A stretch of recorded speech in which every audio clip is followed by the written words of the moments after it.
tomorrow Charles Wheeler's investigation into how the Czechs made the German minority pay in 1945. That's at 12:05. But Simon Russell Beale's back in just a moment as Edward Gibbon describing the antics of the series of out-of-control emperors who brought the Roman Empire to its knees. Historians of Genius, next. Over a century ago, Mark Twain set out to discover just how rich and beautiful the Mediterranean was. Now the writer Irma Kurtz is doing the same. Following his footsteps, she discovers the people, food, and culture that inspired a wealth of literature. If that's how they play him next day, I'll play too. Join her as she writes her Mediterranean Tales. It continues tomorrow at 8:30 on BBC 4.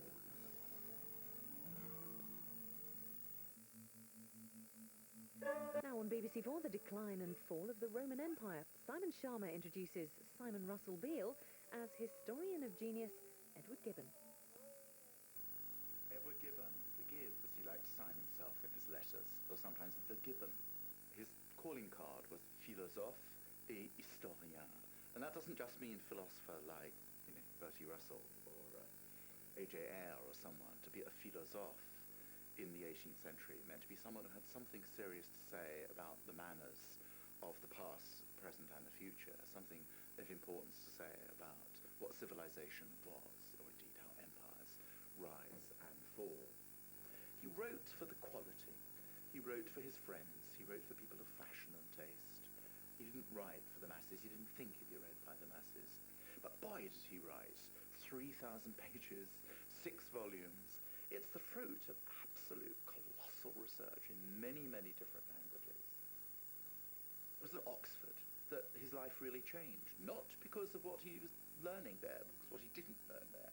He talked witheringly about the deep and dull potations of the dons, quite unlike today, of course. And when you went to history in the 18th century, there was one overwhelming fact that greeted you, with one exception of reading the rather light-hearted generalizations of Voltaire, whom Gibbon knew and admired a lot.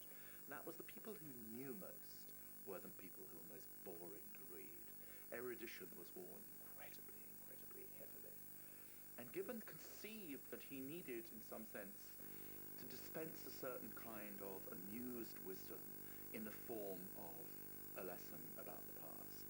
I will show you the story of the greatest edifice which purported to be built on something as strong as Roman roads and Roman engineering and the most colossal armies the world has ever seen, and see how, in fact, actually, it depended on the preposterous antics of a few men who actually believed for a while they were gods.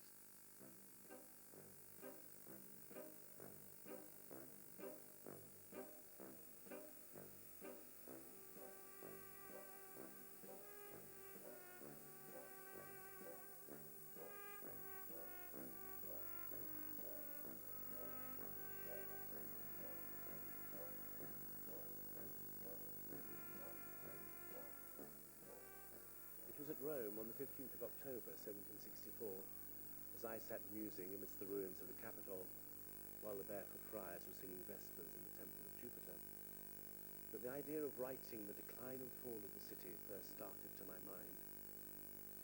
My temper is not very susceptible of enthusiasm, but I can neither forget nor express the strong emotions which agitated my mind as I first approached and entered the Eternal City.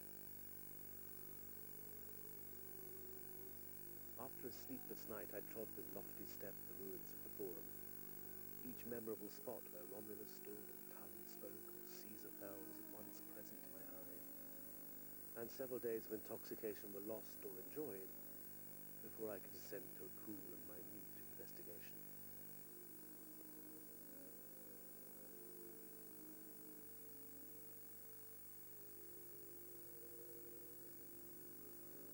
In the 2nd century of the Christian era, the Empire of Rome comprehended the fairest part of the earth and the most civilized portion of mankind.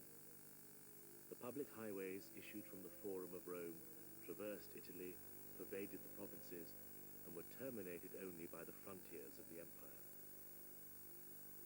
According to Dr. Templeman's survey of the globe, it contained above 1,600,000 square miles, for the most part of fertile and well-cultivated land. but I distrust both the doctor's learning and his maps.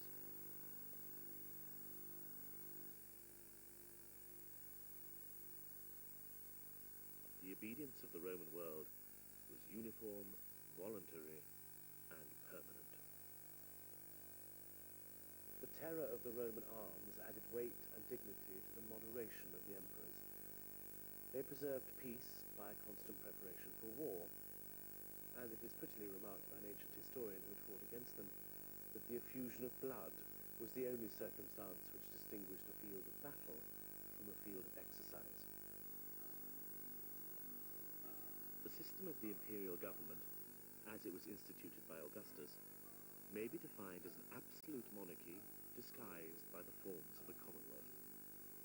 Augustus was sensible that mankind is governed by names, that the Senate and people would submit to slavery provided they were respectfully assured that they still enjoyed their ancient freedom. The long peace and the uniform government of the Romans introduced a slow and secret poison into the vitals of the empire. The minds of men were gradually reduced to the same level, the fire of genius was extinguished, and even the military spirit evaporated. It was scarcely possible that the eyes of contemporaries should discover in the public felicity the latent causes of decay and corruption. The last emperor to reign over this happy and prosperous period in the history of the world was Marcus Aurelius Antoninus. At the age of 12 years, he had embraced the rigid system of the Stoics, which taught him to submit his body to his mind, his passion to his reason. But his excellent understanding was often deceived by the unsuspecting goodness of his heart. His wife, Faustina, has been as much celebrated for her gallantries as for her beauty. Her unbounded passion for variety often discovered personal merit in the meanest of mankind, choosing sailors and gladiators for her wanton levity. Marcus was the only man in the empire who seemed ignorant or insensible of her irregularities. In his meditations, he thanks the gods who had bestowed on him a wife so faithful. After her death, the obsequious Senate, at his earnest request, declared her a goddess, and it was decreed that on the day of their nuptials, the youth of either sex should pay their vows before the altar of their chaste patroness.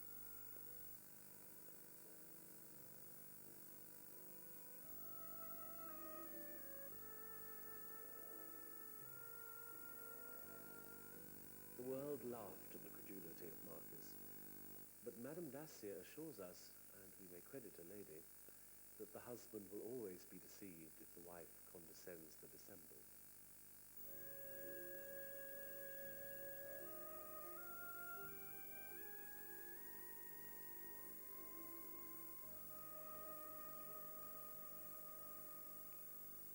Commodus, the beloved son of Marcus, succeeded to his father amidst the acclamations of the Senate and armies.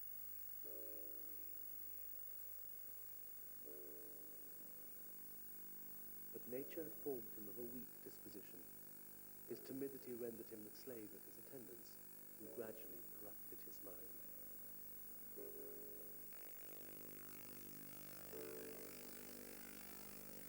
A fatal incident decided his fluctuating character. One evening, as he was returning to the palace through a dark and narrow portico in the amphitheatre, an assassin rushed with drawn sword, loudly exclaiming, "The Senate sends